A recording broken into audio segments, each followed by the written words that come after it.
चलो इस क्वेश्चन की बात करते हैं। इस क्वेश्चन में ना ध्यान से देखो, एक बहुत इजी सा शॉर्टकट है। मतलब ये कह लो कि 10 सेकंड में हो जाएगा ये क्वेश्चन, और कुछ नहीं है।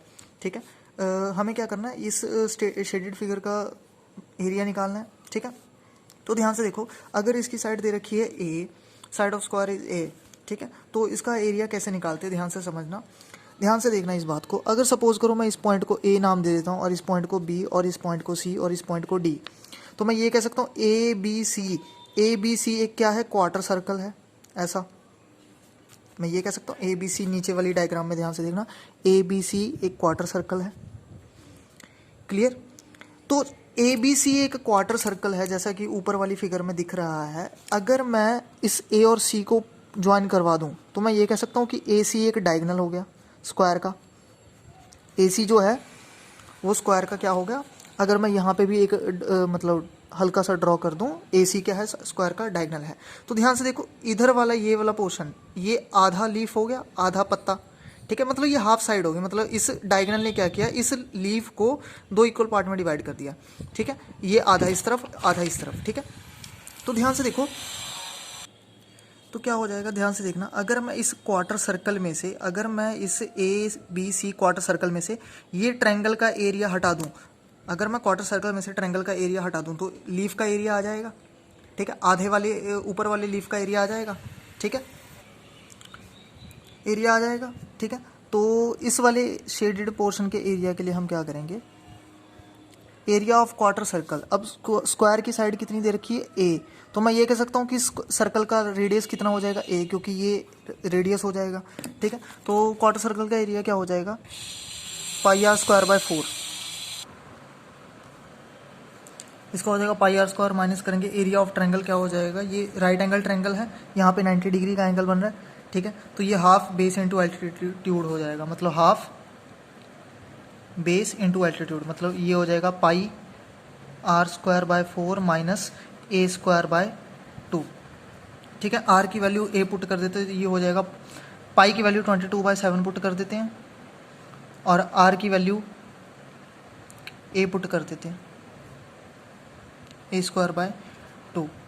ठीक है, और 2 से कैंसिल आउट हो जाएगा, ये 11 पे, ये 2 पे, और ये आ जाएगा 11 a square by 14 minus a square by 2।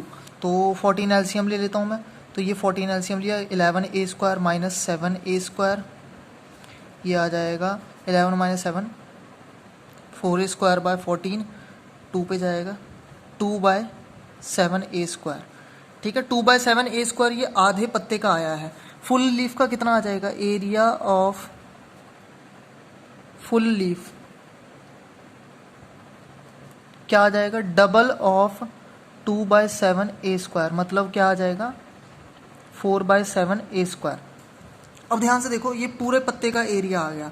ठीक है, 4/7 ए स्क्वायर। ए क्या है हमारी स्क्वायर की मतलब ए क्या है हमारी साइड है। ठीक है, उस स्क्वायर की। क्लियर हुआ?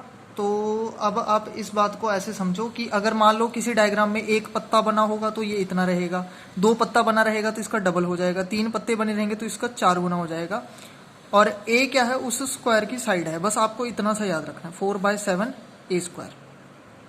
ठीक है, 4/7 ए स्क्वायर, बस इतनी सी बात याद रखनी है और कुछ नहीं याद रखना। ठीक है, जैसे इस क्वेश्चन में है,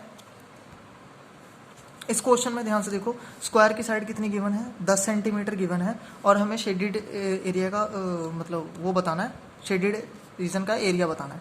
ठीक है, तो ए की वैल्यू यहाँ पे क्या पुट करेंगे, 10, क्योंकि स्क्वायर की साइड कितनी है, 10। तो एरिया ऑफ लीफ क्या आ जाएगा, एरिया ऑफ लीफ आ जाएगा 4/7 ए स्क्वायर, और ए की वैल्यू 10 है, तो 4/7 इंटू 10, ये कितना आ जाएगा 400/7। ठीक है, लेकिन 400/7 तो ऑप्शन में नहीं है। ठीक है, चलो मान लिया 400/7 ऑप्शन में नहीं है, लेकिन पाई की वैल्यू 22/7 तो ऑप्शन में है ना। वो हर एक ऑप्शन में पुट करके देख लो कि पाई की वैल्यू 22/7 पुट करके 400/7 किस में आ रहा है। क्योंकि देखो, पाई कभी कभार एग्जामिनर पाई की टर्म्स में दे देगा, कभी कभार आपको एग्जामिनर इस फॉर्म में दे देगा, तो आप सिंपल सा 4/7 ए स्क्वायर याद रख लो। जो आपका आंसर आएगा पाई की वैल्यू पुट करके चेक करते रहना। जैसे मैं ऑप्शन ए में पाई की वैल्यू पुट कर देता हूँ, 50 पाई मतलब 50, 22/7 माइनस 100। ठीक है, 22 को 5 के साथ करेंगे, ये आ जाएगा 1100 माइनस 700/7। ये आ गया 400/7। ये ऑप्शन ए में ही सेटिस्फाइड कर गया, मतलब ऑप्शन ए हमारा आंसर है। ऑप्शन ए में जैसे मैं पाई की वैल्यू पुट करूंगा 7, तो मेरे पास ये आंसर आ जाएगा 400/7, और फॉर्मूले के अकॉर्डिंग भी 400/7 ही आ रहा था। ठीक है, बस आपने ये फॉर्मूला याद रखना और कुछ भी याद नहीं रखना। इससे रिलेटेड एक स्पेशल डायग्राम है, वो स्पेशल डायग्राम मैं बता देता हूँ, फिर लीफ वाला प्रॉब्लम हमेशा के लिए खत्म हो जाएगा। बस ये याद रखना 4/7 a²।